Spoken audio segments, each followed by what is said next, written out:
This image didn't exist. I didn't find it. I had to design it. And that's a part of painting most people are never really taught. I want to be clear, this is not a photo editing tutorial. This is not about software at all. Everything that I'm going to talk about in this video could easily be done with a piece of paper, a pencil, an ink pen, colored pencils, whatever tools you choose to use. Using the software just makes the process a little bit faster, and it provides me with a more refined reference image to use once the painting process actually begins. The decisions are the same either way. Most painters start with a reference like this. And most of the time, that's exactly the right place to start. Copying reference is a completely valid way to learn how to use your tools, especially early on. It helps build control, confidence, and familiarity. But sometimes, even when the technique is solid, a painting can still feel unresolved, and it's not always obvious why. That's usually not a technical problem. It's a decision-making problem. At the end of the day, copying reference doesn't teach you how to translate and refine an idea from your head into a strong painting candidate. In this case, I chose to use two separate photographs to create my reference image. The arch, which you just saw, and I used an additional photograph for the sky. Neither image was what I was looking for on its own. And even once I put them together, it still wasn't quite what I had in mind. Does that mean that after putting those two photographs together, that image couldn't be painted as is? No, not at all. But instead of asking, how do I go about painting this photo, I chose to ask, what could I change to make this image work even better as a painting? This is my designed image. After taking the two photographs that I just showed you and putting them together, I have refined them as one. So my reference is loosely based on those two photographs, but it's not a copy of either one. The goal here wasn't realism. The goal was to create something with movement, something with mood and depth, something that would be interesting to look at as a painting. In this case, the image also needed to work within a specific size. That constraint did influence how the composition came together, but it's not the starting point, and most of the time, it shouldn't be the starting point, in my opinion.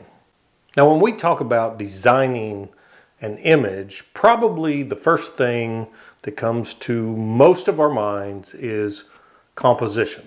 But I'm not just talking about composition. There's more to it than that. Composition is definitely part of it, but design also includes things like mood, your lighting, your color relationships, and how believable the image feels as a whole. All of that gets decided long before I ever decide to put paint onto the surface. So let's talk about some decision-making framework, because I've obviously made some changes once I put those two photographs together. When I'm deciding whether an image is actually ready for paint or if it needs more work, I start by being very clear to myself about what I want the image to convey to the viewer that sees the painting. So you can ask yourself some questions. What mood am I aiming for? Does the image support that mood, or does it fight against it? And does it feel like it has depth and energy, or is it static, maybe a little bit boring? If the image isn't reinforcing the intent that I have in mind, then it's not ready yet. I know I still have more work to do. Now let's be honest, using a dark silhouette of the arch would absolutely be more realistic, but it also would have flattened the image, meaning it would create less visual interest for the eye. It would have removed the warm to cool color variations and turned the arch into a simple cutout, which is a little bit boring.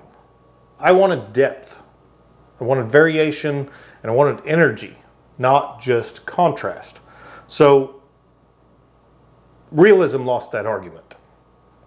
And using artistic license like this is a very valuable tool and part of the decision-making process when you are designing your own images.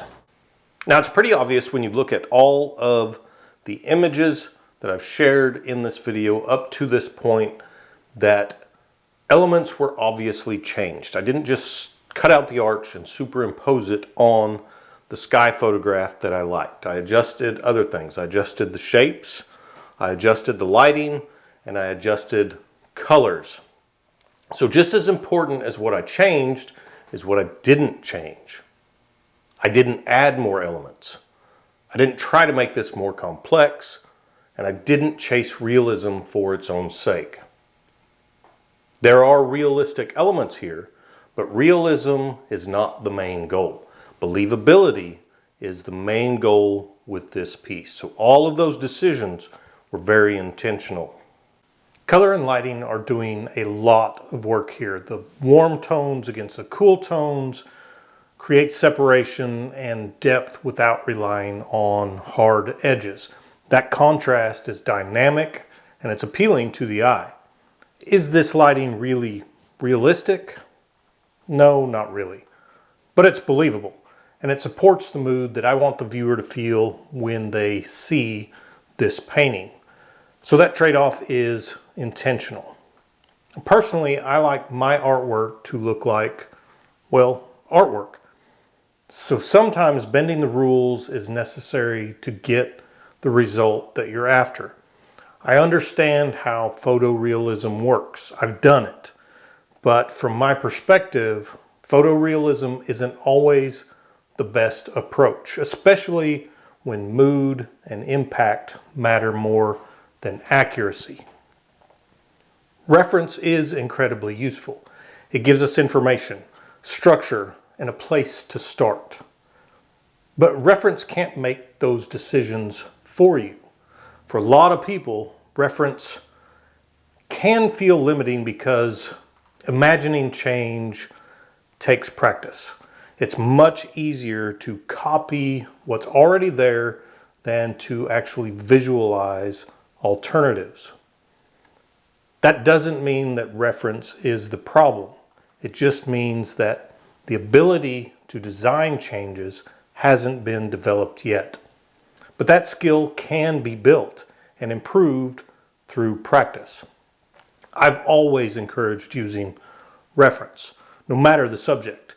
Even when an image comes completely from your own imagination, reference still helps to develop the idea and really make it believable. So the goal isn't copying, it's using visual cues that support what you're trying to communicate. A simple place to start is changing just one thing. For example, the painting we're talking about right here. You can paint the same reference image with a completely different color palette. Nothing else has to change. That exercise alone will start building your decision-making muscles. At this stage, there's no paint on the surface yet, but the work has absolutely already started. The image has direction. The design is now resolved enough to be translated into paint at this point, and you can feel when the image has moved in the right direction. And that matters, because once the design is clear, the painting process becomes much more forgiving. All of these decisions affect everything that comes next. They establish direction before any paint decisions are even made. At this stage, the goal isn't execution, it's about clarity. You're deciding what the image is meant to be before you're trying to figure out how to paint it. So in the next video, I'll break down how the composition, the color, and the lighting all work together to control movement and depth. Not as rules, these are all choices.